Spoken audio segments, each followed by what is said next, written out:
Yes, again, alright mga minamahal, Alicia nyo, nagbabalik muli para sa ating panibagong video. So, kailan kaya natin makikita na magiging totoo sa mga sinasabi itong si Vice President Sara Duterte?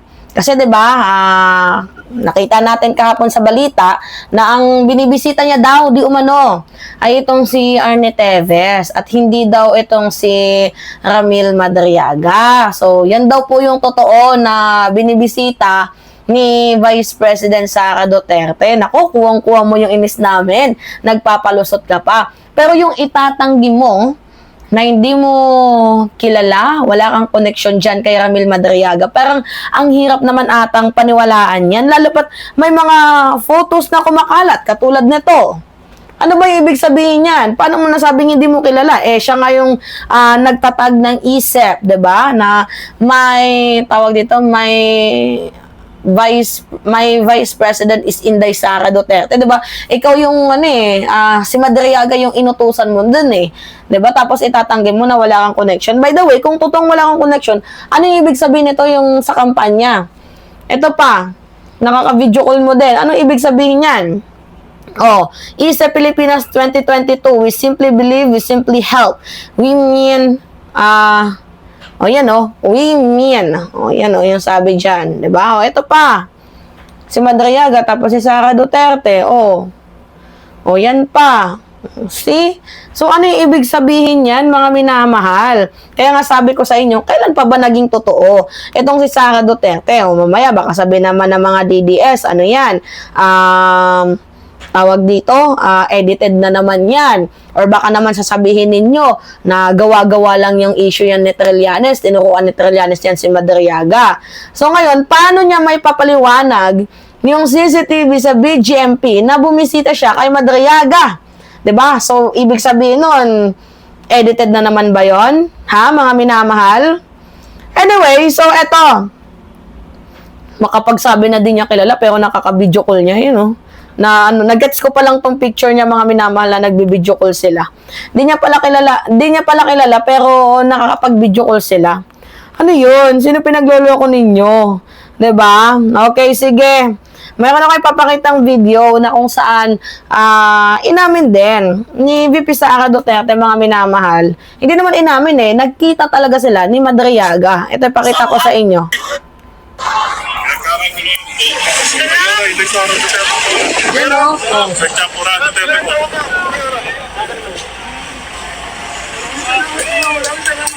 Diba?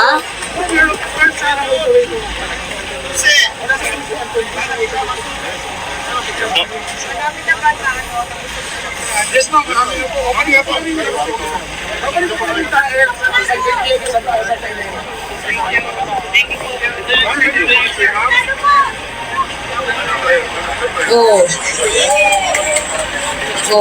Yung grupo ng ISEP. Ingat!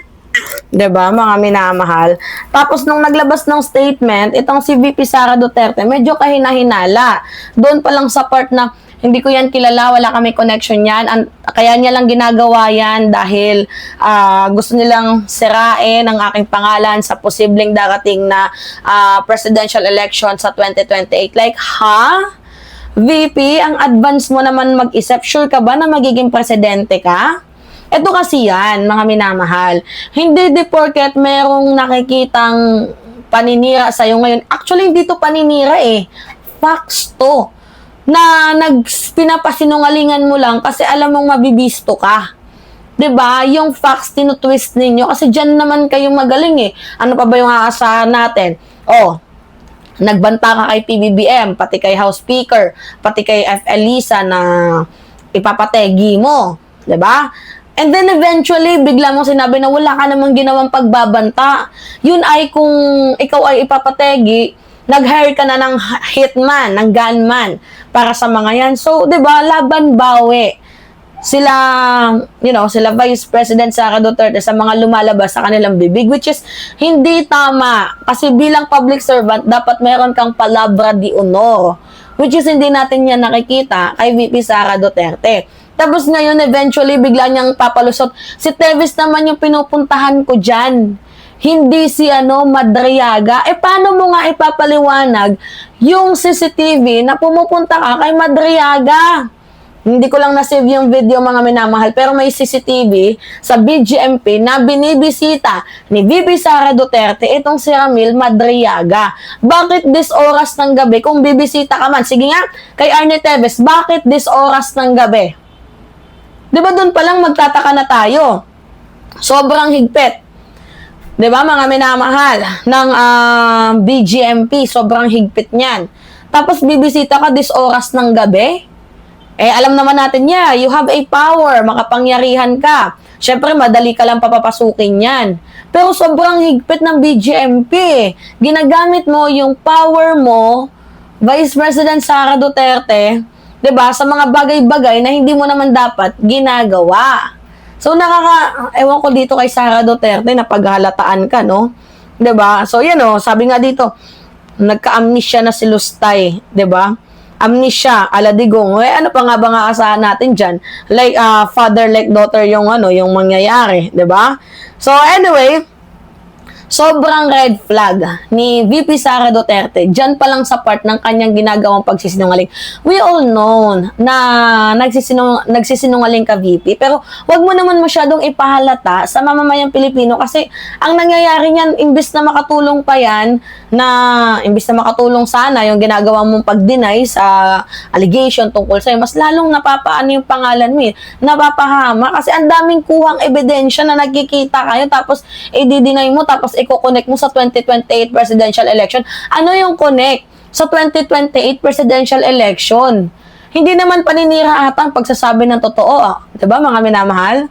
Or baka naman napipikon ka dahil nalalaman yung mga sekreto mo. 'Di ba?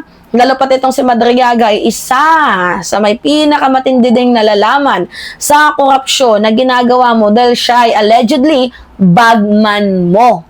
'Di ba? Ba't mo kasi kinampihan si Harry Roque? 'Di ba? Dapat yung mga alaga mo, inaalagaan mo 'yan para nang hindi ka ini-explok, hindi ka kinakanta.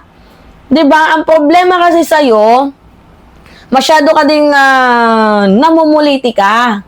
'Di ba? Dapat yung mga asu-asuhan mo, fair and square yung treatment mo.